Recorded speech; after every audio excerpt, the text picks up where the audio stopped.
And the first variation that comes to mind, not knowing the type of equipment you have access to, I am going to tell you to replace your traditional flat barbell bench press with a slight decline barbell bench press. This way, if you have no special equipment, you just have a garage gym, a rack, a bench, a barbell, and some weights, this is your new standard kind of when you say I'm benching today, this is how you bench. You're basically going to place a 45-pound plate, maybe two, depending on how thick your 45-pound plates are. If you have big bumper plates, one 45-pound plate is plenty. If they're thinner, place two 45-pound plates. But regardless, make that decision. 1 to 2 plates under the foot end of the bench.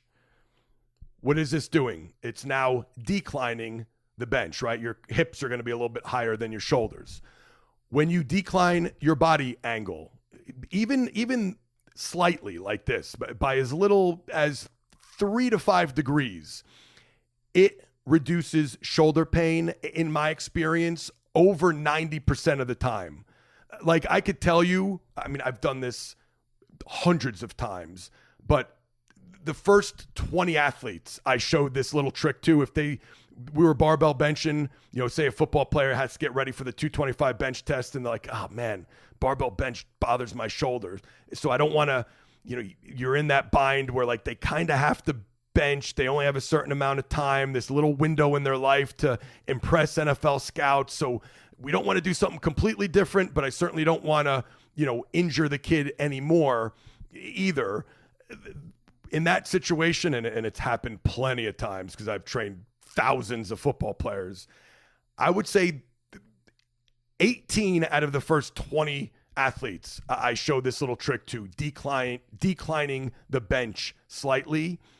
It reduced their shoulder pain when they benched, like from significant to completely gone. It's crazy that little tweak, what that little tweak can do for your overall joint health when you bench.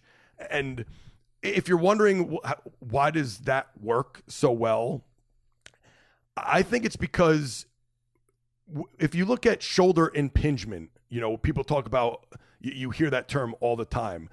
Shoulder impingement normally occurs at about 80 to 90 degrees of shoulder flexion.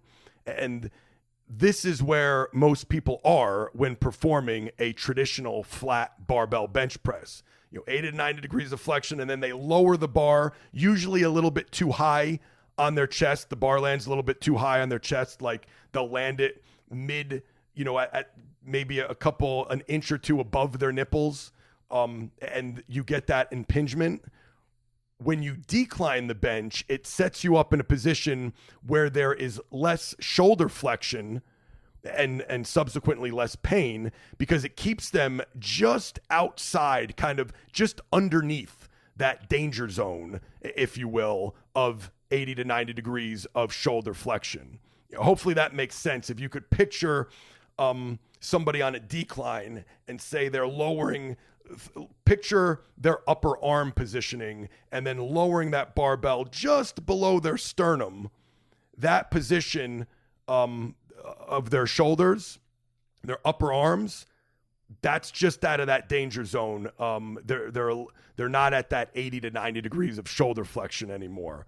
It's a little less, and that little bit seems to prevent shoulder pain and impingement. Remember, you could be talking like moving a millimeter can make a difference. Even someone who has a history of back pain, I know, I've seen it on the MRIs, and if something is just barely touching a nerve, you could be in agony, and then that thing could move a millimeter or less, and now it's just not touching the nerve, whether it's a bone, a muscle, whatever, inflammation, whatever it may be. You go from agony to no pain.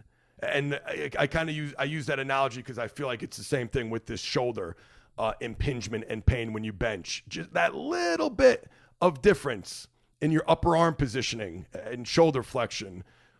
Little bit of difference makes a big difference. So that's my number one variation. Slight decline bench will allow you to bench heavier for longer. You're freaking welcome. I could end the podcast now. That one piece of advice, just save your shoulders. People pay big bucks for this, son.